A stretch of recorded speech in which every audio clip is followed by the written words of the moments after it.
Pusat rehabilitasi narkoba. Pusat rehabilitasi narkoba. Nah, jalannya.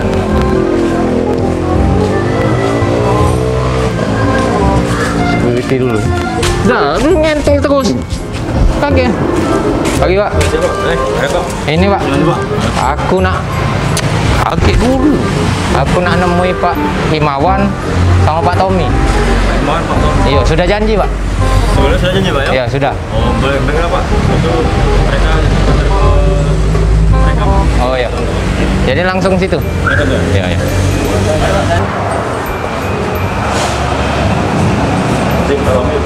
Iya. Ada tamu, Pak. Oh ya, suruh masuk aja. Iya.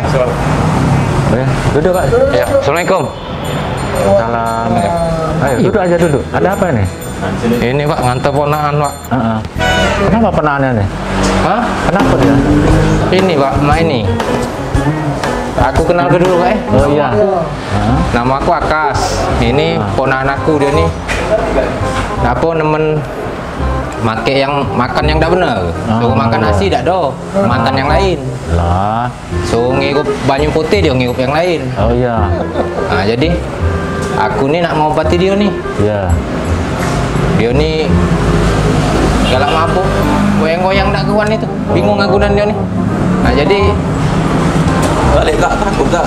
lah kaget. Ada usah takut. Biasa ya. Iya, ada usah Kaget takut. aku beli ke pemain Gojek aman lah. Jadi maksud aku kesini mungkin saudara aku nih bisa Pak, balik. kaget dulu, sudah ngomongin no. Polisi itu, Bu. Tenang Pak. Ada usah takut, ada usah takut. Jadi dia ini bisa Iya. direhab Pak. Oh gitu iya. Iya. Jadi Heeh. sebelumnya ya aku kan kami ini kan masyarakat awam Pak. Iya. Jadi tidak tahu yang namanya rehab tuh cak mana. Iya. Jadi sebenarnya rehab tuh apa dia Pak? Nah, itu Oh, nah. iya. Jadi apa dia yang koyak juga baju nih. Mbak lah kau. Nak aku buka Sabar, Pak. sabar. Jangan belagu di sini ya. Kau biasa baik. Kakek bapak nih ringam dia lagi nampok kau kan aku.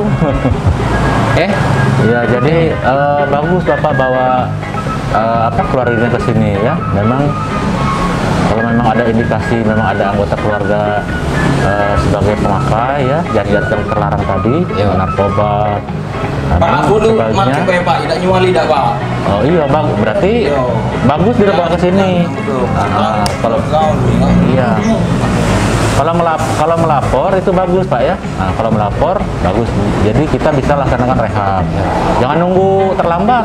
Nunggu ditangkap sama petugas, lebih susah nanti. Nah, jadi Bapak datang ke sini untuk melaporkan keluarganya rehab itu bagus. Berarti itu termasuk yang sukarela, Iya. ya. Dan kalau sukarela dengan sadar diri melaporkan anggota keluarganya untuk dilaksanakan rehab, nah itu tidak akan diproses hukum. Aku di ini, tempat aku. Kau nak sembuh dah? Yo ini tempat aku nih. Tempat rehab. Tempat rehab. Rehabilitasi. Jadi kau udah lagi kecanduan. Biar bisa sembuh, bisa Banyak, pulih. Banyak. Banyak. Banyak. Kapan namanya nih? Namanya siapa nama kau nih? Coba kau sebut ke. Iya. Kau ingat tak nama kau deh? Coba sebut. Siapa namanya? Iwan Pak. Iwan. Berapa Iwan tahun umurnya? Ah, coba. Masuk 17 Pak. Oh, masih 17. Oh, masih jomblo berarti. Masih jomblo ya? 17. 17. Yo. Ya. Tidak, ini tempat aku. Tempat. Ngajak aku sini ke dia. Jadi gini, enak. Biar dijelaskan sama Pak Tommy ini. ini tempat lembaga kegiatan sosial. Ya. Ini tempat untuk pelayanan bagi korban penyalahgunaan narkoba. Jadi tempat di sinilah korban narkoba untuk melakukan rehabilitasi, Pak. Sedikit Kak ngomong ke dia. Woi. Kaget dulu kau tuh. Jangan dengeran. Jadi yang menjelasin, ini tempat lembaga kegiatan sosial fungsinya untuk merehab korban-korban yang makin narkoba. Nah, kira-kira gimana makin narkoba tidak? Tidak, Tidak.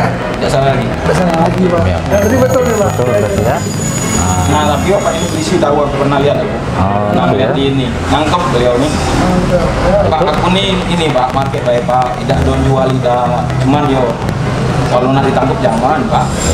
Ya. Kalau lapor, Ya. kalau lapor dari ini dibawa keluarga untuk direhab, tidak akan ditangkap, tidak akan diproses hukum. Tapi kalau tidak lapor, nah kami tangkap. Yo, nak direhab tuh nunggu nak ditangkap nih, itu yang susah tuh. Itu yang susah. Nah, malah sekarang gua ajak.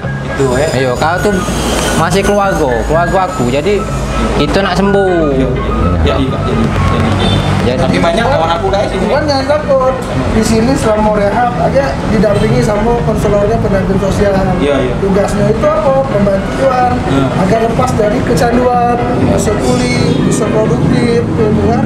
Dan mudah-mudahan besok-besok ya bisa lagi menjadi salah satu mitra kerja, mitra kerja dari BNN, dari IPWR untuk menjaring korban-korban narkoba lainnya agar bisa berhenti makin narkoba. Tapi Pak, setahu aku nah kalau cak di BNN pun nangkep baik. Nangkep dia tuh ditolong tidak Pak kami ini kenapa? Kalau yang pecandu, penyalahguna, korban penyalahguna, kami bantu untuk direhab, ya. Tapi kalau bandar, jualan, nganter-nganter barang, nah kami tangkap itu. Kayak ini Pak, biar kita dak panjang lebar dia cepet pulau disembuh ke. Kami boleh dak tahu cak mana keo-keo rehab tuh di dalam nih. Boleh, bagus. Jadi dia nih lemak juga. Yang banyak orang. Ya udah apa-apa. Tidak, kami kan diwawancara dulu, Diwawancara. dikonseling dulu. Lemak makan lemak, tidur lemak di sini di OC kau tuh. Ya Pak? Jadi benar Bang, jadi persyaratan untuk kita ke rehab ini pertama memang kalau sifatnya diantar sama keluarga, kami di sini cuma butuh kita di KTP, kartu penanggung jawab kartu keluarganya. Terus Iwan juga di sini bawa baju. Ya, insya Allah di sini kan diobatin.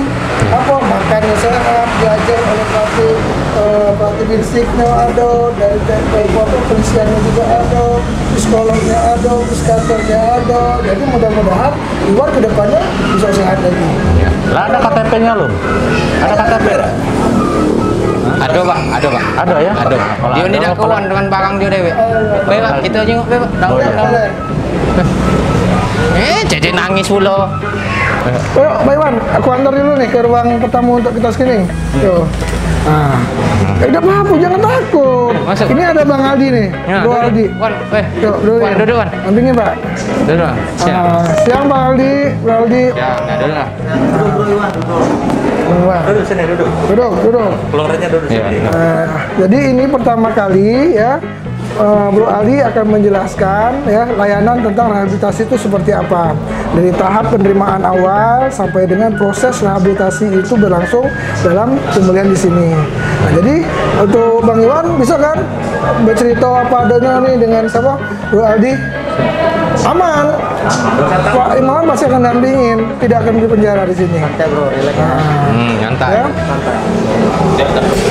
Apa? Tidak ditangkap. Tidak ditangkap intinya itu. Untuk diobati ya. Jadi cepat tidak lagi kecanduan kau tuh, makin lebih cepat kita ini lebih baik. Nah, jadi cak mana dan yang kita perlu nih pendaftaran data nama-nama dia. Data namanya dulu. Dia. Data nama. Lagi ada pemeriksaan kesehatan juga. Pemeriksaan kesehatan di sini juga akan dilakukan. Terus juga nanti ada asesmen dari psikiater di sini, ya. Terus juga asesmen medis. Terakhir ada asesmen sosial. Jadi mudah-mudahan nanti si Iwan bisa ditentukan kategori pemakaiannya nih, ringannya, apa sedang atau berat. Boleh. Kalau misalnya tidak ada nginep sini aku rehat jalan B, boleh Pak? Nah, ada asesmen. Nah, diperiksa dulu. Bisa dulu ya, Apa adanya biar tahu. biar tahu. Apakah ringan? Ringan atau enggak? Ringan. Ya, nanti petugasnya Itu tugas yang menyelesaikan. Kalau memang nanti ringan nggak boleh rawat jalan. Boleh Pak ya? Ya, Boleh kalau ringan ya. oke. Kalau nanti berat kata petugas, nah harus ringan. Kalau gini, Di sini ya. Ada batas-batasnya ringan berat itu, Pak. ada batasannya. Berapa bulan aku di sini kan nginep? Hah? Minum. Iya. Ya sampai kau sembuh, sampai kau sehat.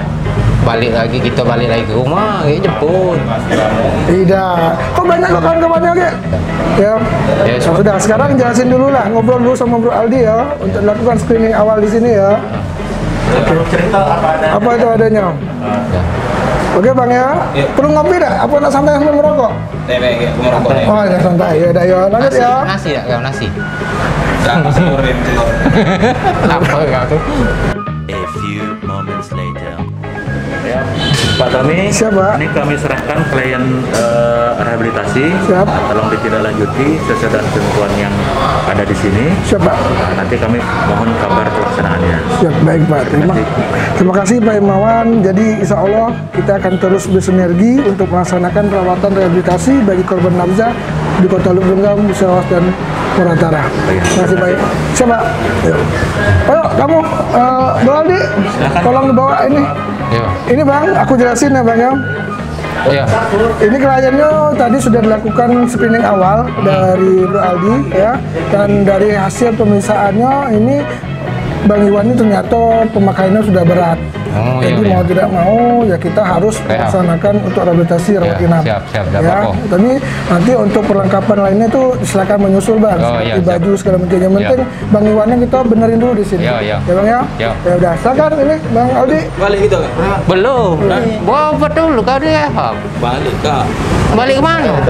Balik. Balik sini. Di situ. Dosa. Ayo, silakan. Bantu Ban. Pas lagi Ban. Ada apa? Ayo. Ya, membuka ya.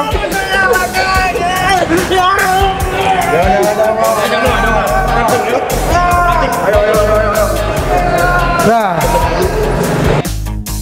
Assalamualaikum kalau. Apa kabar budak lorong?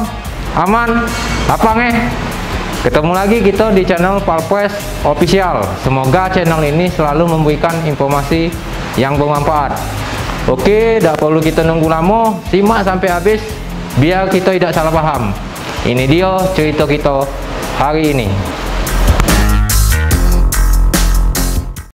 Assalamualaikum Komandan. Waalaikumsalam. Boleh buka masker? Oh iya. Jadi cak ini Pak Himawan sama Pak Tommy. Tadi kan keluarga aku sudah kuanter. Nah, jadi intinya minta tolong direhabilitasi supaya dia bisa sembuh, balik lagi ke kami dengan kondisi yang normal, tidak lagi ketergantungan. Cuma masih ada di benak aku tuh pengen tahu banyak supaya, karena aku kesini kan tahu dari tetangga. Nah, mungkin habis dari sini aku bisa nyampe ke kawan-kawan yang lain yang anaknya, keluarganya kena ketergantungan narkoba, bisa rekomendasi ke sini gitu. Jadi aku tuh pengen tahu rehabilitasi itu kayak mana sih sebenarnya, apa gitu. Iya. Oh iya, baik. Rehabilitasi itu istilahnya apa? Kegiatan yang dilaksanakan untuk memulihkan pecandu atau penyalahguna. Nah, di BNN ini untuk kegiatan rehabilitasi itu ada dua. Ya. Ada yang disebut namanya voluntary, itu sukarela maksudnya, dan ada yang kedua itu compulsory, itu karena kewajiban hukum. Nah, kalau yang voluntary tadi, yang sukarela tadi, yang tadi nganter keluarga tadi, Ya, yang diantar sendiri tadi. datang ke kantor BNN dengan apa? Dengan sukarela. Nah, itu dijamin tidak dikenakan hukuman, tidak diproses hukum kalau yang sukarela tadi, ya. Nah, nanti prosesnya setelah lapor tadi, jadi kami asesmen, ada petugas kami asesmen untuk mengetahui tingkat kecanduannya atau tingkat adiksinya. Iya. Nah, kalau ringan, dia dilaksanakan rawat jalan, itu bisa di BNN rawat jalan. Dia ada pertemuan antara 8 sampai 12 kali tiap minggu, ya. Ketemu, nanti ada konselor di BNN. Oh, dijadwalkan. Dijadwalkan nanti sama petugas dari BNN. Oke. Tapi kalau misalnya dia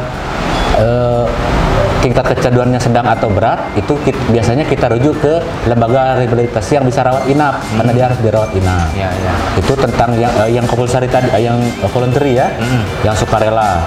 Nah, yang kedua ada yang compulsory, itu karena akibat berhadapan dengan hukum. Misalnya sudah tertangkap nih sama Ya. petugas. Nah, tapi dia barang buktinya itu sedikit, Iya. di bawah pemakaian 1 hari namanya, maksimal 1 hari. Nah, itu ada ketentuannya dari surat edaran Mahkamah Agung. Nah, kalau dia di bawah barang bukti itu, nah, yang tersangka tadi kita bisa ajukan untuk melaksanakan asesmen terpadu. Ada timnya nanti, dari kepolisian, bisa dari BNN, dengan dari kejaksaan. Itu ada tim hukum dan tim medis. Oh, iya. Nanti dia menentukan di situ apakah dia ini pecandu murni atau bukan.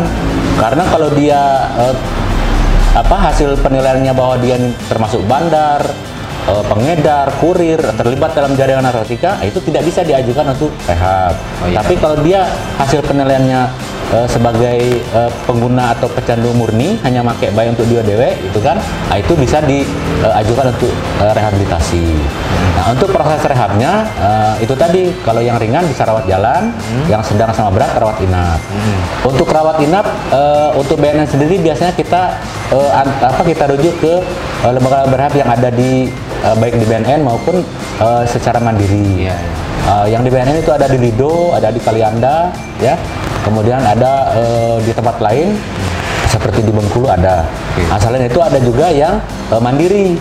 Salah satunya kalau yang mitra dengan kami di BNN Kota Lubuk Linggau adalah Yayasan Korban Insani. Itu. Nanti itu proses awalnya seperti itu tadi. Jadi ada yang sukarela, ada yang karena kewajiban hukum. Yang terbaik sebenarnya yang sukarela atas keinginan sendiri, itu yang terbaik. Jadi jangan takut melapor, jangan takut nanti ditangkap, dipersum, enggak usah takut. Kalau dia datang ke sana sendiri lapor ke BNN, tidak akan dihukum, justru akan dibantu. Yang akan dibantu untuk dilaksanakan rehab supaya pulih, produktif, dan bisa berfungsi sosial di masyarakat. Istilahnya kalau slogan kami adalah hidup 100%, sadar, sehat, produktif, dan bahagia, gitu kan? Nah, supaya dia bisa pulih, produktif, dan berfungsi sosial. Nah, untuk pelaksanaan proses rehabilitasinya, mungkin bisa dijelaskan oleh Bapak Tommy sebagai Ketua Yayasan Korban Insani yang sudah bermitra dengan kami dalam melaksanakan program rehabilitasi kepada para pecandu atau penyalahguna. Mungkin bisa ditanyakan ke Pak Tommy, itunya teknisnya. Dari keterangan Bapak tadi, berarti yang di Yayasan Insani ini Bapak yang melakukan rehab untuk pecandu narkoba. Betul. Itu prosesnya, jadi proses detailnya gimana itu Pak? Ininya, kelanjutannya. Jadi sedikit saya gambarkan, ya.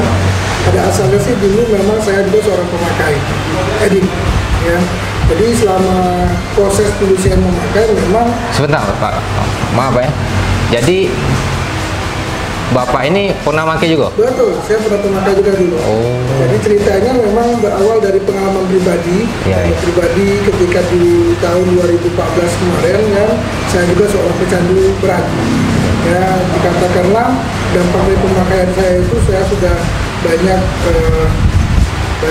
yang habis dari pemakaian tersebut. Nah, jadi karena saya pun mempunyai keinginan bahwa saya pernah hancur dengan narkoba, tentunya saya juga punya niat gimana saya hidup dengan narkoba, tapi dengan jalan yang benar. Nah, Kami Insani ini sendiri terbentuk di 2016. 2016 berawal dari kita di Kota Curug kemarin. Nah, di situ kita bersama-sama rekan-rekan yang mantan edik juga mempunyai visi dan misi yang mana kami bertekad bisa membantu korban penyalahgunaan. Seiring waktu, karena saya sendiri berasal dari Lubuk Linggau dan saya menyadari bahwa penyalahguna atau potensi pemakai di Lubuk Linggau sudah sangat cukup tinggi, makanya waktu itu saya berkeinginan untuk mendirikan panti rehab di Lubuk Linggau. Tapi karena suatu teknis yang mana pada itu masih ada panti lain yang sudah berdiri, makanya kami memilih untuk mendirikan di Musyawarah. Itu cerita singkatnya. Dan untuk proses rehabilitasi sendiri memang itu Korban Insani ini melaksanakan rawatan rehabilitasi rodinal. Rehabilitasi sendiri ini terbagi atas dua tahapan. Yang pertama proses rehabilitasi selama 4 bulan, kemudian dilanjutkan dengan proses rehabilitasi selama 6 bulan. Nah, di 4 bulan pertama ini kami melakukan pembentukan karakter di perilaku. Nah, di 4 bulan pertama itu dengan terapi-terapi yang memang sudah kita siapkan, itu ada terapi baik terapi community, terapi spiritual, terapi pembinaan vokasional, itu kita terapkan dalam 4 bulan pertama untuk menyiapkan pribadi-pribadi dari residen yang dititipkan di sini. Nah, setelah 4 bulan ini mereka selesai, baru nantinya kita akan memplanningkan goal planning jangka panjang dan jangka pendek klien ini. Setelah selesai rehab, nanti mereka akan dikembalikan ke alam mana. Nah, dengan harapan selesai rehab di 4 bulan dan 6 bulan ini nanti mereka bisa kembali pulih, kembali produktif dan bersosial. Itu bahasa sebenarnya. Nah, terus untuk rehab ini sendiri Pak ya? Ya. signifikan seberapa penting rehab ini bisa menekan tingkat kecanduan narkoba.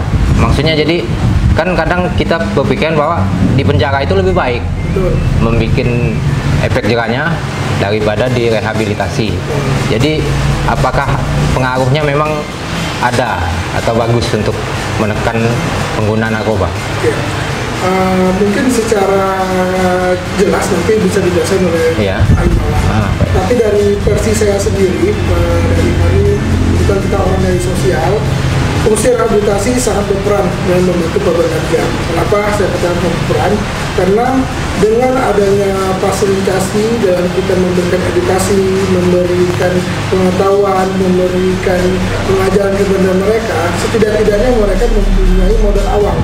Modal awal sebelum kembali ke masyarakat keluarga itu mereka sudah memiliki bentuk diri bahwasanya apa yang dilakukan selama ini, apa yang mereka perbuat selama ini jelas-jelas sudah sangat tidak baik, karena baik bagi diri sendiri, keluarga dan masyarakat. Nah, kalau terlepas mereka nantinya ada perbandingan dengan direhab dengan penjara, mungkin dari kepala mungkin bisa menjelaskan lebih lagi. Nah, terus kalau kadang rehab ini kan prosesnya panjang, Pak. Betul. Jadi bahkan ada yang sudah direhab, dia keluar, Ya. tahu-tahu kecanduan lagi. Betul. Itu bagaimana? Apakah tetap direhab lagi? Misalnya dia kali ini ketangkep, Pak. Ya. Awalnya dia sukarela, tahu-tahu ini lagi kecanduan lagi dan ketangkep, dan kayaknya itu perlu direhab lagi, atau ada batas berapa kali direhabnya atau enggak ini? Oke. Jadi sedikit kami jelaskan lagi bahwa rehab penyakit yang menyertai itu disebutnya penyakit adiksi atau penyakit otak kronis. Nah, jadi teman-teman ini mereka secara fisik memang tidak kelihatan, tapi secara perilaku, secara dengan kesehariannya jelas kita bisa merasakan, terutama dari keluarga sendiri. Contoh, mereka melakukan tindak-tindak kriminal. Contoh kecil itu yang misalnya maling di rumah sendiri, terus melakukan penipuan, melakukan tindakan penjualan motor keluarga sendiri. Nah, ini kalau tidak dibentengi dengan adanya kita bentuk edukasi, tentunya akan berkelanjutan. Ketika barang-barang di rumah sudah habis, ketika tidak ada keluarga yang bisa mempercayainya, tentunya lingkungan masyarakat yang akan menjadi tuntutan mereka untuk bisa menggunakan narkoba tersebut. Tapi berkaitan dengan pertanyaan tadi, apakah mereka yang sudah rehab sudah kembali lagi? Jelas. Ketika mereka mengulangi lagi pemakaian tersebut, ya kami akan tetap bersedia menerima dan melakukan rawanan rehabilitasi kepada korban tersebut.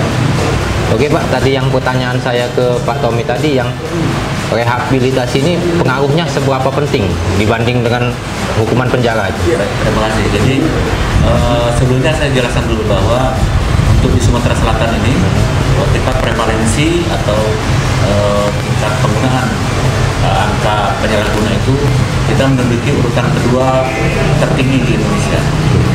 Ada 5 sampai 5,5% di bawah Provinsi Sumatera Utara. Dan justru kita untuk di Sumatera Selatan ini di atas angka prevalensi nasional, ya. Di nasional itu 1,8%. Nah, salah satu upaya untuk menekan angka prevalensi tadi adalah dengan melaksanakan proses rehabilitasi. Ya.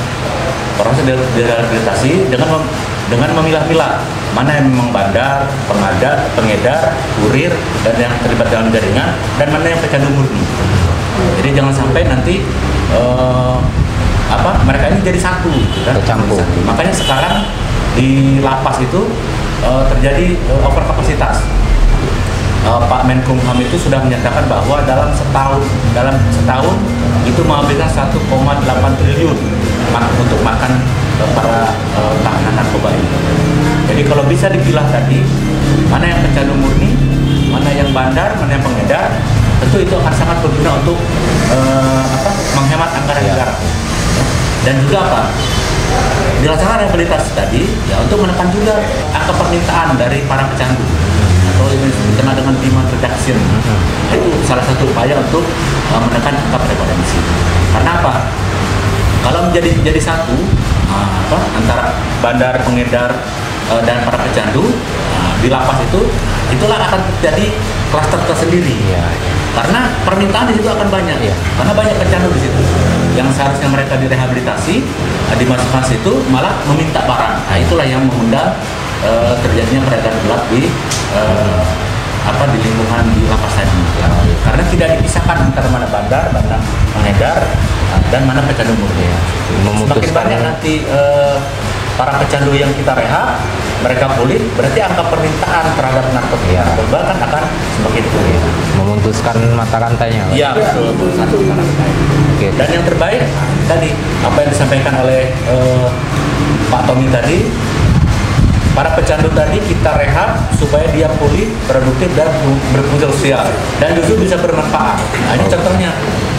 Tommy ini dulu adalah klien dari BNN Kota Lubuk. Beliau datang sendiri melakukan rehabilitasi, kemudian mengikuti pelatihan untuk proses rehabilitasi, dan sekarang buktinya sudah ratusan. Iya, malah sudah bisa menyembuhkan para pecandu untuk bisa pulih. Oke lah Pak. Jadi kalau sudah dengar keterangan Pak Tommy, Pak Imawan, aku rasanya lego nak ninggal ke ponakan aku di sini. Jadi tidak ragu lagi. Ya karena aku lah nyingok Pak Tommy dewek bisa jadi wong yang berguna. Dari dia dulu pemakai sampai sekarang bisa bantu wong lain. Moga-moga ponakan aku juga cak itu. Dan seluruh pencandu narkoba ini bisa kita rehab dan sembuh kalau. Oke coy, jadilah dulu cerita kita hari ini. Untuk budak lawang jangan buat keok, tempat kita aman dimulai dari kamu. Tetaplah jadi wong baik dan terus berbuat baik cak mana be keadaannya. Jangan nyemelo, mulut sama hati dijaga. Wassalamualaikum warahmatullahi wabarakatuh. Salam budak lawang.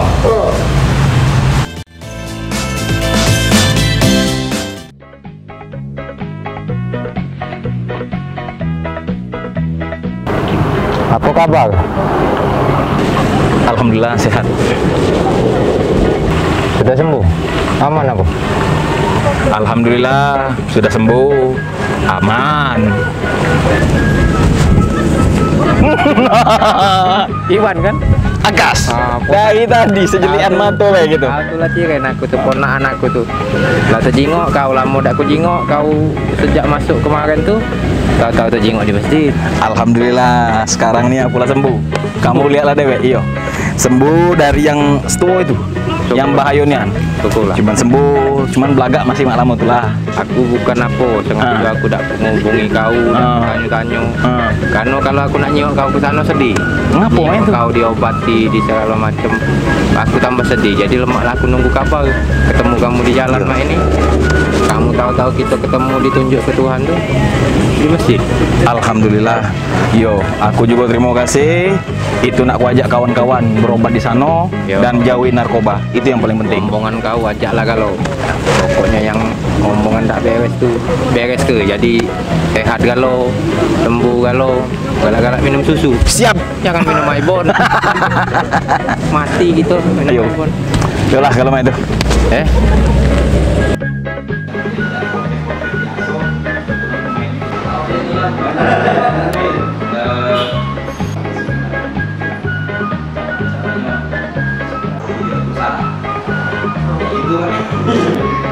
Durasinya berapa hari?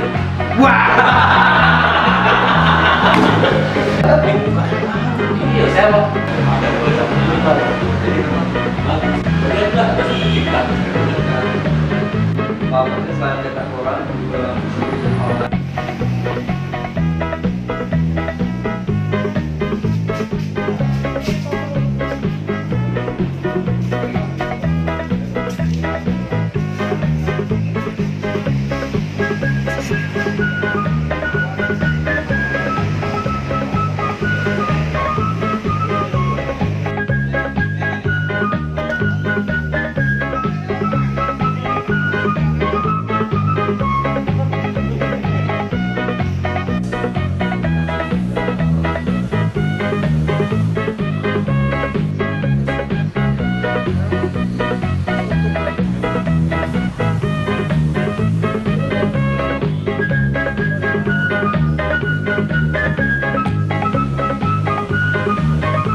Pan. Asal Karunia Insani, mana? BNN Kota Lubuk Linggau,